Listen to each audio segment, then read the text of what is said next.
आज के इस वीडियो के द्वारा हम सीखेंगे कि किस प्रकार से हमारे घरों में इस्तेमाल किए जाने वाला टेबल फैन होता है उसका वायरिंग कैसे किया जाता है। ठीक है, तो जो हमारा टेबल फैन होता है दोस्तों, उसका जो मेन पार्ट होता है उसके बारे में देख लेते हैं। तो यहाँ पे देखिए दोस्तों, जो हमारा टेबल फैन होता है उसका सबसे मेन पार्ट होता है उसका मोटर। ठीक है, तो यहाँ पे हमारा टेबल फैन का मोटर है। ठीक है, अब जो हमारा टेबल फैन होता है उसमें आप एक स्विच भी देखते होंगे। ठीक है, इस स्विच को प्रेस करके हम फैन को चालू करते हैं और उसके स्पीड को भी कंट्रोल करते हैं। ठीक है, उसके बाद देखिए दोस्तों, जो हमारा मोटर होती है उसके स्पीड को कंट्रोल करने के लिए उसके अंदर में एक रेजिस्टेंस लगाया जाता है। उसके बाद यहाँ पर एक कैपेसिटर भी लगा होता है। ठीक है दोस्तों, अब देखिए, अब जो हमारा फैन है उसके अंदर पावर सप्लाई को लेके जाने के लिए एक प्लग टॉप का इस्तेमाल किया जाता है। तो इन्हीं 5 इलेक्ट्रिकल कंपोनेंट का इस्तेमाल करके हमारा टेबल फैन बनता है। ठीक है, अब देखिए दोस्तों, ये जो हमारा मोटर है इस मोटर के अंदर से 3 वायर बाहर में आए हैं। ठीक है, यहाँ पे आप देख सकते हो ब्लैक, ब्लू और रेड कलर के बाहर वायर आए हैं। ठीक है, अब इन्हीं तीनों वायर में हमें कैपेसिटर को कनेक्ट करना है और पावर सप्लाई को भी कनेक्ट करना है। ठीक है, अब यहाँ पे हमें सबसे मेन चीज़ यानी कि ध्यान रखने वाली बात ये होती है कि हमें किस वायर में फेस सप्लाई, किस वायर में न्यूट्रल सप्लाई और किस वायर में हमें कैपेसिटर को कनेक्ट करना है। ठीक है, यदि यहाँ पे आप कनेक्शन गलत कर देते हैं तो आपका मोटर जल भी सकता है। ठीक है, तो इसके लिए आपको यहाँ पे मोटर का वाइंडिंग का कनेक्शन कैसे किया जाएगा उसके बारे में नॉलेज होना आवश्यक है। तो यहाँ पे मैं आपको बता देता हूँ कि कैसे वायरिंग करेंगे। दोस्तों, ये जो हमारा मोटर है इसका कनेक्शन करने से पहले आपको ये मालूम होना चाहिए कि ये जो हमारा मोटर है इसका जो वाइंडिंग है उसका कनेक्शन किस प्रकार से किया गया है। ये हमारा मोटर का इंटरनल वाइंडिंग का कनेक्शन है। ठीक है, यहाँ पे आप देख सकते हो दोस्तों, ये हमारा रोटर हो गया और ये हमारा स्टार्ट वाइंडिंग और ये हमारा रन वाइंडिंग। ठीक है, ये जो हमारा मोटर होती है इसके अंदर 2 वाइंडिंग किया जाता है, स्टार्ट वाइंडिंग और रन वाइंडिंग। ठीक है, अब जो हमारा स्टार्ट वाइंडिंग होती है और जो रन वाइंडिंग होती है इनको आपस में शॉर्ट कर दिया जाता है, यानी कि एक सिरे को आपस में हम शॉर्ट कर देते हैं। ठीक है, अब हमने जहाँ पर शॉर्ट किया वहाँ से एक वायर को कनेक्ट करके एक वायर को बाहर निकाल देते हैं। ठीक है, ये वायर निकला है, देख सकते हो आप, ब्लैक कलर का। ठीक है, तो ये हमारा वायर बाहर निकल गया। ठीक है दोस्तों, उसके बाद देखिए यहाँ पे हमारे पास 2 और सिरे बच गए। ठीक है, तो यहाँ से एक वायर को कनेक्ट करके हम बाहर निकाल देंगे और इस सिरे से भी एक वायर को कनेक्ट करके बाहर निकाल देंगे। ठीक है, कुल मिला के हमारे पास 3 वायर बाहर में मिल गए। ठीक है दोस्तों, अब देखिए दोस्तों, यहाँ पे तो मैंने आपको दिखा दिया कि किस प्रकार से वायर बाहर लेके आए हैं। ठीक है दोस्तों, ये जो हमारा वायर बाहर आया है इसको हम देख के ये नहीं बोल सकते कि कौन सा हमारा कॉमन वायर है, कौन सा रन और कौन सा स्टार्ट वायर है। ठीक है, तो इसके लिए आपको मल्टीमीटर का सहायता लेना पड़ता है। ठीक है, तो अब आप क्या करोगे, मल्टीमीटर के द्वारा सबसे पहले तो आर और बी के बीच में रेजिस्टेंस को मेजर करोगे। ठीक है,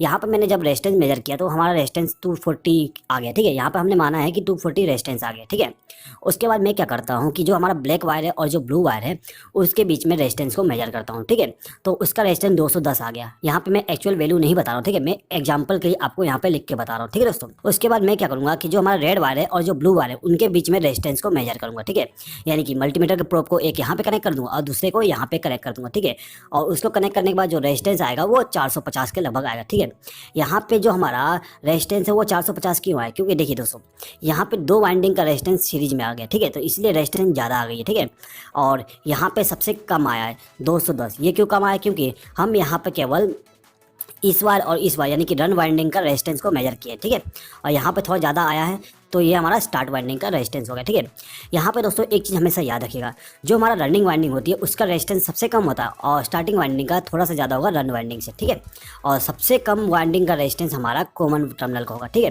तो यहाँ पे आपको कुछ नहीं करना, जो रेजिस्टेंस आपने मेजर किए थे ठीक है उसमें आपको देखना है कि सबसे ज़्यादा रेजिस्टेंस किसका है। यहाँ पे आप देख सकते हो दोस्तों, जो हमारा रेड वायर था और जो ब्लू वायर था उसका रेजिस्टेंस सबसे ज़्यादा है। ठीक है, यानी कि 450। ठीक है, तो ये 2 वायर जो है हमारे रन वाइंडिंग और स्टार्ट वाइंडिंग के हो जाएंगे। ठीक है, अब इसमें कौन सा वायर नहीं है, तो यहाँ पे आप देख सकते हो दोस्तों, यहाँ पे ब्लैक वायर नहीं है। ठीक है, यानी कि हमने केवल रेड और ब्लू वायर का रेजिस्टेंस को मेजर किया है। ठीक है, तो जो वायर यहाँ पे नहीं है वो हमारा कॉमन वायर हो जाएगा, यानी कि ब्लैक वायर हमारा कॉमन वायर हो जाएगा। ठीक है, यहाँ पे आप केवल कॉमन वायर को पता कर लीजिए, उसके बाद मैं आगे बता दूंगा कि आप स्टार्ट वाइंडिंग और रन वाइंडिंग का कनेक्शन कैसे करेंगे। ठीक है, तो यहाँ पे हमें मालूम चल गया कि जो हमारा ब्लैक वायर था वो हमारा कॉमन वायर है। ठीक है, चलिए अब आगे बढ़ते हैं। दोस्तों, हमारे घरों में इस्तेमाल किए जाने वाला जो फ़ैन होती है उससे रिलेटेड 2 वीडियो ऑलरेडी मैं बना चुका हूँ। ठीक है, पहले वीडियो में मैंने एक्सप्लेन किया हूँ कि किस प्रकार से हम सीलिंग फैन का वायरिंग करते हैं और दूसरा हमारा जो एयर कूलर होता है यानी कि वाटर कूलर होता है उसका कनेक्शन किस प्रकार से किया जाता है। दोस्तों, यदि आप उन दोनों वीडियो को देखना चाहते हैं तो उन दोनों वीडियो का लिंक मैं डिस्क्रिप्शन में दे दूँगा, आप वहाँ पर क्लिक करके देख सकते हैं। ठीक है दोस्तों, चलिए आगे बढ़ते हैं। तो यहाँ पे हमारा जो इलेक्ट्रिकल इक्विपमेंट है इनका कनेक्शन करना है। तो कनेक्शन करने के लिए सबसे पहले हम क्या करेंगे कि जो हमारा कॉमन वायर है यानी कि ब्लैक वायर, ठीक है, इस वायर वायर में हम न्यूट्रल सप्लाई को लाके डायरेक्ट कनेक्ट कर देंगे, ठीक है। तो यहाँ पे मैंने क्या किया, न्यूट्रल वायर जो था उसको लाके सीधा कनेक्ट कर दिया, ठीक है। ये जो हमारा प्लग टॉप होता है दोस्तों, उसका जो लेफ्ट हैंड साइड पिन होती है, यानी कि ये वाले पिन, इसमें हमेशा न्यूट्रल कनेक्ट होता है, ठीक है। तो यहाँ से हम एक वायर को कनेक्ट करके ब्लैक वायर के साथ कनेक्ट कर दिया, यानी कि कॉमन वायर के साथ कनेक्ट कर दिया, ठीक है। अब यहाँ पे हमारे पास 2 वायर बच गए हैं, ठीक है। तो ये जो 2 वायर होते हैं उसमें हमें कैपेसिटर को कनेक्ट करना पड़ता है, तो मैं यहाँ पे सिंपली कैपेसिटर को कनेक्ट कर दिया, ठीक है। यहाँ पे आप देख सकते हो कि जो हमारा ब्लू वायर था और जो रेड वायर था उनके बीच में मैंने कैपेसिटर को कनेक्ट कर दिया, ठीक है। तो हमारा तीनों वायर का कनेक्शन कंप्लीट हो गया, ठीक है। अब हम क्या करेंगे दोस्तों, जो हमारा प्लग टॉप है उसका जो फेस वाली टर्मिनल है, ठीक है, उस टर्मिनल से एक वायर को कनेक्ट करेंगे और जो हमारा स्विच है उसका जो स्टॉप पुश बटन है उसमें कनेक्ट कर देंगे, ठीक है। यानी कि रेड पुश बटन के साथ कनेक्ट कर देंगे, ठीक है। यहाँ पर मैंने कनेक्ट कर दिया, ठीक है। अब यहाँ पे जो हमारा रेजिस्टेंस है इसको इन तीनों स्विच के साथ कनेक्ट करना है। तो मैं क्या करता हूँ दोस्तों, देखिए ये हमारा 1 नंबर स्पीड हो गया, ये 2 नंबर और ये 3 नंबर स्पीड हो गया, ठीक है। 1 नंबर स्पीड में क्या होगा दोस्तों, हमारा जो फैन होगा वो सबसे लो स्पीड पे घूमेगा, ठीक है। 2 नंबर पे मीडियम स्पीड पे घूमेगा और तीसरे नंबर पे हाई स्पीड पे हमारा जो फैन है वो घूमेगा। तो यहाँ पे हमारा जो फैन है उसको लो स्पीड का कनेक्शन करना है। तो जो हमारा पहला नंबर का स्विच है उस स्विच से एक वायर को कनेक्ट करेंगे और उसको ले जाकर रेजिस्टेंस के पहले टर्मिनल के साथ कनेक्ट कर देंगे, ठीक है। यहाँ पे मैंने इसको कनेक्ट कर दिया, ठीक है दोस्तों। सेम टू सेम अब क्या करेंगे, जो दूसरा स्विच है उसमें से एक वायर को कनेक्ट करेंगे और उसको ले जाके बीच वाले टर्मिनल के साथ कनेक्ट कर देंगे, ठीक है। उसके बाद अब ये जो हमारा स्विच का तीसरा टर्मिनल है इसमें से एक वायर को कनेक्ट करेंगे और इसको ले जाके रेजिस्टेंस के साथ कनेक्ट कर देंगे, ठीक है। यहाँ पर मैंने तीनों टर्मिनल को यहाँ पे कनेक्ट कर दिया, ठीक है दोस्तों। अब हम क्या करेंगे दोस्तों, देखिए ये जो हमारा स्विच है इस स्विच में जो हाई स्पीड वाली पुश बटन है, ठीक है, ये वाली यानी कि 3 नंबर वाली, ठीक है, इस टर्मिनल से हम एक वायर को कनेक्ट करेंगे और इसको ले जाके रनिंग वाइंडिंग और जो स्टार्टिंग वाइंडिंग है उसकी एक वाइंडिंग के साथ कनेक्ट कर देंगे, ठीक है दोस्तों। अब देखिए, अब यहाँ पे जो हमारा फैन का कनेक्शन था वो कंप्लीट हो गया, ठीक है दोस्तों। यहाँ पे जो हमारा फैन था उसको न्यूट्रल सप्लाई डायरेक्ट मिल गया और फेस सप्लाई यहाँ से घूम के जा रहा है, ठीक है। यहाँ पे हमारा जो फैन है वो कैसे काम करेगा एक बार देख लीजिए। यदि हमें फैन को चालू करना है तो हम क्या करेंगे कि पहले स्विच को प्रेस करेंगे, ठीक है। पहले स्विच को प्रेस करेंगे तो क्या होगा, यहाँ पे जो हमारा फेस सप्लाई है वो इसके साथ कनेक्ट हो जाएगा, ठीक है। और पावर सप्लाई क्या होगा, यहाँ से फ्लो होते हुए यहाँ तक चली जाएगी, ठीक है। अब यहाँ पे रेजिस्टेंस लगा हुआ है, ठीक है। तो रेजिस्टेंस लगाएगा, वोल्टेज को ड्रॉप करेगा, ठीक है। अब वोल्टेज को ड्रॉप करने के बाद यहाँ से आउटपुट निकलेगा और ये सीधे ही हमारे फैन के में चला जाएगा, ठीक है। अब जो हमारा पावर सप्लाई जाएगा उस पावर सप्लाई के हिसाब से हमारा फैन रोटेट करेगा, ठीक है। अब यदि दोस्तों यहाँ पे हमारा जो फैन है वो रॉन्ग डायरेक्शन में घूम रहा है, यानी कि अपोजिट डायरेक्शन में घूम रहा है, तो उसके लिए हम क्या करते हैं कि ये जो हमने वायर यहाँ पे कनेक्ट किया था, ठीक है, उसको यहाँ से रिमूव करके दूसरे वायर के साथ कनेक्ट कर देंगे, यानी कि ब्लू वायर के साथ कनेक्ट कर देंगे, ठीक है।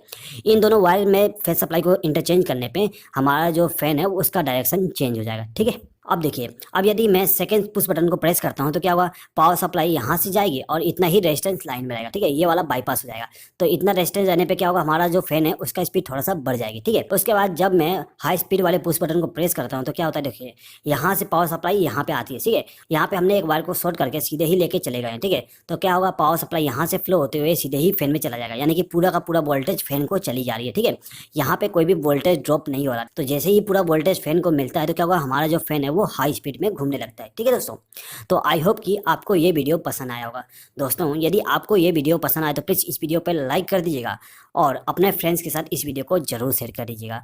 और यदि आपने अभी तक हमारे चैनल को सब्सक्राइब नहीं किया तो सब्सक्राइब भी कर लीजिएगा। इस वीडियो को देखने के लिए धन्यवाद।